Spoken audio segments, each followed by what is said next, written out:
నింపివేయాలని చెప్పి చాలా స్పష్టంగా మేము కోరుతున్నాం. ఎందుకంటే ఇట్లా వెంటాడి వేటాడి వెతికి పట్టుకొని ఎన్కౌంటర్ చేయడం కరెక్ట్ కాదు. వాళ్ళు చర్చలకు సిద్ధమని ప్రకటిస్తున్నారు. కాబట్టి శాంతిని నెలకొల్పడానికి అడవులలో రక్తపు టేరులు పాలించడం కాకుండా, అమాయకులైన గింజలు చంపడం కాకుండా ఒక బాధ్యతగా శాంతి చర్చలకు ముందుకు రావాలి, పిలిచి మాట్లాడి ఆ సమస్యను పరిష్కరించే ప్రయత్నం చేయాలి. అలా కాకుండా మేము ఎన్కౌంటర్లే చేస్తాం అనేది సరైనది కాదు. 1994లో నేను మొట్టమొదటిసారి ఎమ్మెల్యే అయినప్పుడు, అప్పుడు నేను మార్కెటింగ్ మినిస్టర్గా పనిచేస్తున్న క్రమంలో ఎన్టీ రామారావు గారు ముఖ్యమంత్రి ఉన్న సమయంలో నక్సలైట్ లీడర్లందరినీ ఎన్టీ రామారావు దగ్గర తీసుకుపోయి చర్చలు జరిపించాను. ఆనాడు స్వర్గీయ గద్దర్ గారు కానీ, శంకర్ గారు కానీ, ఇప్పుడున్న రఘుగోపాల్ గారు కానీ, వీళ్ళందరినీ కూడా వెంకటేశ్వరరావు గారు గుంటూరు ఆయన చనిపోయాడు.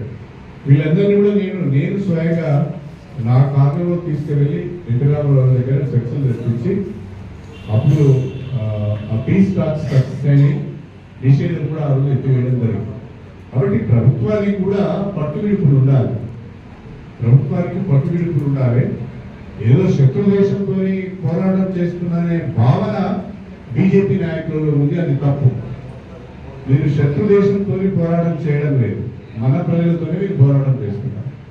కాబట్టి మన ప్రజలతో పోరాటం చేస్తున్న క్రమంలో శాంతి చర్చలు జరపాలని మేము కోరుకుంటున్నాం. జరపాలి. అది కేంద్ర ప్రభుత్వం యొక్క బాధ్యత.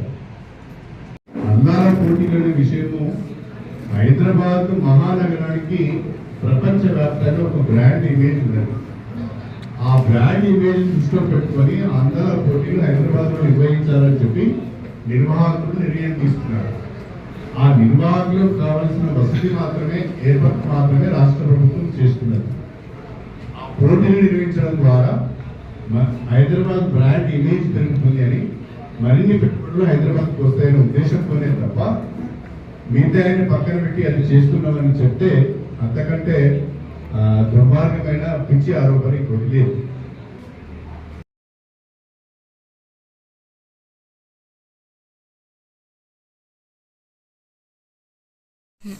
మరిన్ని వార్తల కోసం నా ఛానల్ని సబ్స్క్రైబ్ చేయండి.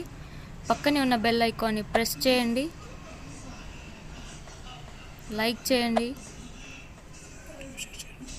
మరియు షేర్ చేయండి.